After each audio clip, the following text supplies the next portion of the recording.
Good morning, distinguished ladies and gentlemen. It's certainly a great privilege and honor for me to have this opportunity to speak before you all in this capacity. Thank you so much for this moment. And let me just stand on existing protocol, but of necessity, I have to recognize many amazing people here. First, my classmate in Futo. Hey, Osdius. Honorable Minister Odun, Jumoke, thank you for your service to our beautiful country. Because of people like you, most of us in the diaspora are thinking to invest back home. Let me also recognize Chairman of NICOM, Honorable Dr. Abike. She is so amazing, working for our beautiful country. Professor Izu Wachuku, you put up a very great program with Dr. Shegu Aino. Let me also recognize a man many of us read about on Twitter. Distinguished Honorable former Attorney General of this beautiful country, of this province, Honorable K.C. Mado. Thank you so much. And as senators and House of Representative members, my fellow citizens, I am honored today to stand before you to deliver this keynote speech.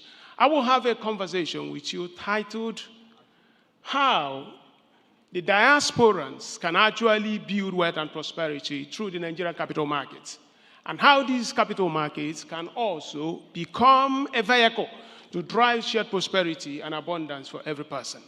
And for us to do that, let me take you back to the 1990s. I'll take you, let me also remember something here. I did not recognize the presence of Executive Governor of Zamfara State. And, hey, man, he's a banker, and His Excellency, Dr. Dauda Lawal, apologies for that. Thank you so much. And all other excellencies here, please pardon me. So if I take you back to 1990, something very, very powerful happened in our country, Nigeria. That was the time that the banking system reorganized its architecture. A group of young people then came together and started a new banking ordinance. They call it New Generation Banks. What was that? They essentially built technology stacks, making it possible that if you deposit money in a branch of a bank in Lagos and you travel to, let's say, Ibadan, or you travel to Kano, you could actually withdraw your money. Before then, if you had money in the old generation banks in Ibadan and you visit Lagos, you've run out of cash, you know what you do? You have to go back to the same old branch. That was a quintessential moment in our nation. He redesigned the whole construct of banking, making it's no more catered to the specific branch where that account was open. That was the power of innovation. And Nigeria actually grew its economy, expanded prosperity, and touched many parts of our country. Over the last many decades, I have noticed one thing. Every decade, something transformational happens in our economy. The 1990s gave us the New Generation Banks. 10 years later, we have the voice telephony. That telephony was when MTN, Econet, Glo came. They now provided us an opportunity for us to say, can you hear me now? Hello, let's talk. It now essentially brought most parts of Nigeria together because of communication system. 10 years later, another thing happened. The decade of 2010s gave us what we call the era of mobile internet. The era of mobile internet was a very quintessential moment in our history because it provided a mechanism that these innovators now made our phones to become an extension of supermarkets, to become an extension of bank halls, to become an extension of insurance company of branches. And Nigeria advanced. We are in what I call the application utility era.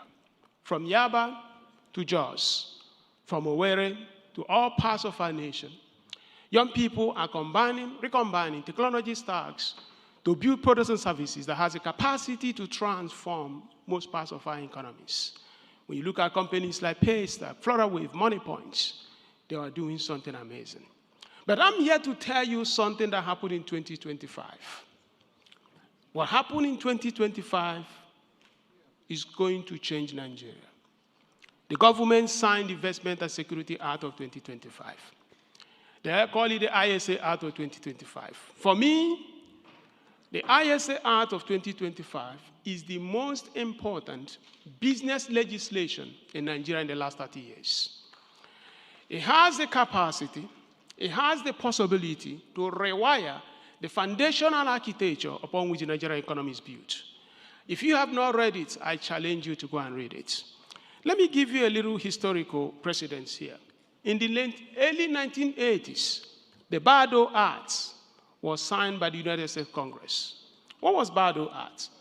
Bayh-Dole Act is this legislation in America that makes it possible that if you are a university professor and you get a federal government grant, and you use that grant to come up with an idea that is really awesome, before that act, you are not allowed to commercialize that idea. In other words, you publish the boring things professors do, write papers, and then you have to go and hand over the outcome to the US government.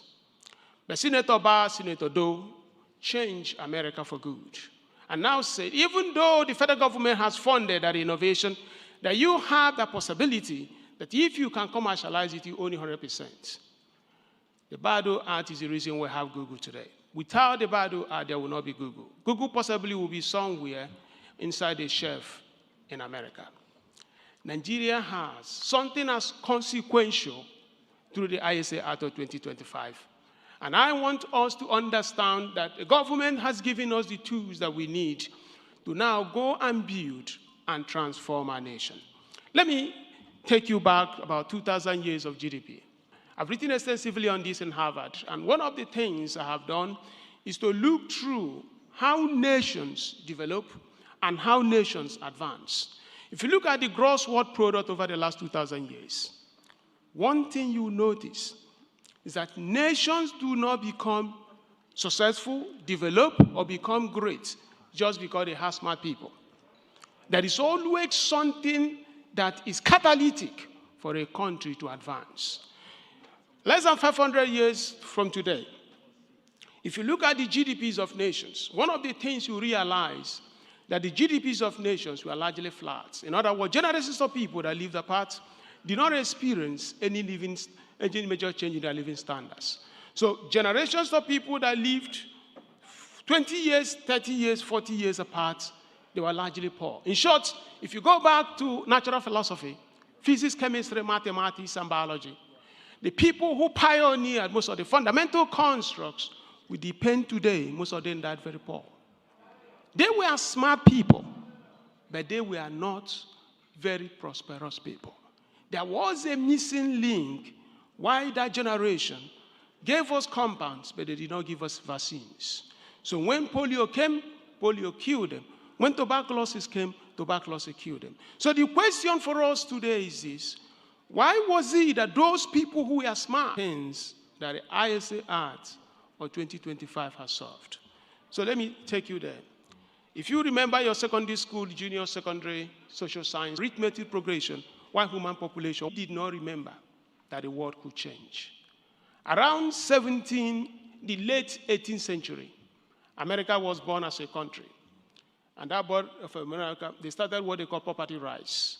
Property rights is basically the right to own something. And immediately thing that happened, the flattened GDP growth over centuries started going exponential. And how is that significant for Nigeria? The ISA Act is going to help us to open our real estate. Every person here comes from a very, very wealthy community or village. But the problem we have is that the 100 acres of land you inherited from your grandparents, that data is not in any band ledger. It's not in the balance sheet of Nigeria. So you see a man who has land, but that man is poor. You see a man who has 100 cows, he's still considered poor, because Nigeria doesn't even have record that he has that.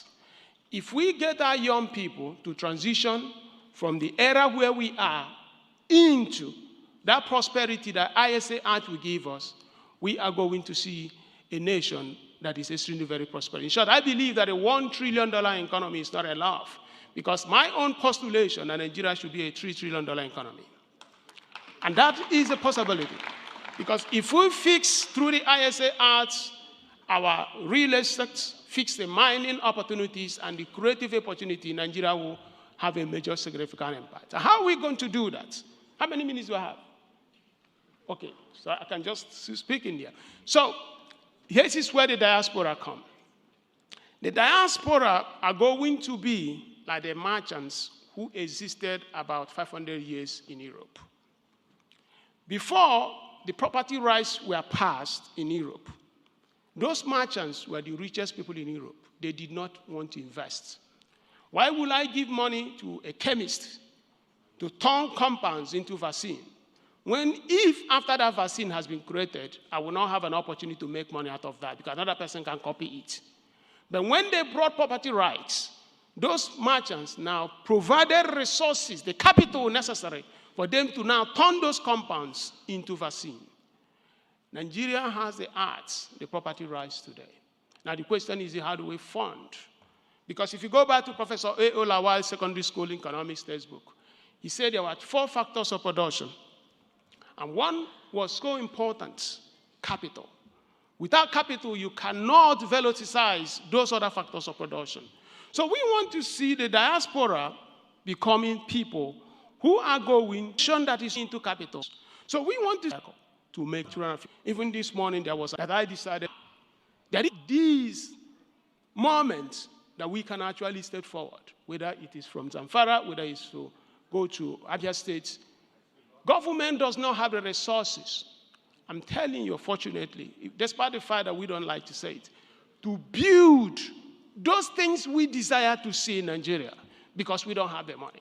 But if all of us at own individual and collective level, we can actually bring shared prosperity.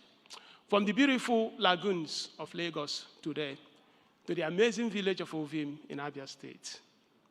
From the rainforests of Owerri to the grassland of Yobe.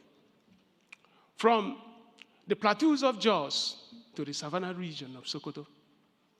There is this expectancy from boys, girls, men and women, the old and the young. Everyone is expecting something big about our nation. And I'm hoping that all of us here, the privileges that we have, that we can all unite and go and do something great to fulfill that prophecy the founding fathers of Nigeria put together when University of Nigeria and Soka was established. Thank you.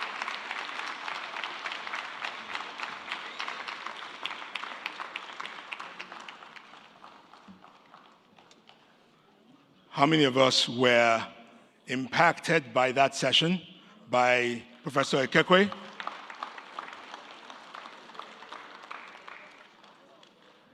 Restoring the dignity of man. Now,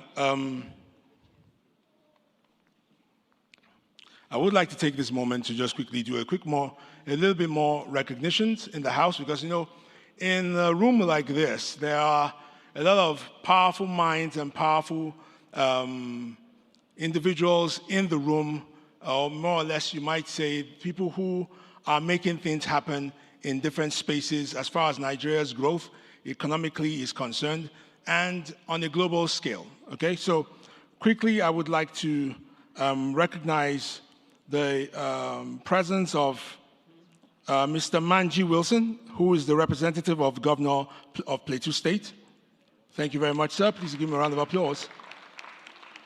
And of course, we have a man I have always seen on TV, online. He impacted a lot of the Nigerian music scene for years.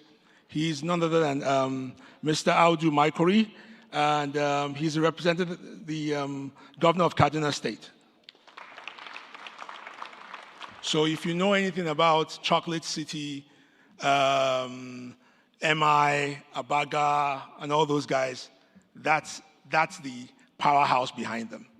All right, so without further ado, I'd like to proceed with a few goodwill messages. But before I let you know that, we are expecting the presence of the President of Nigeria, ably represented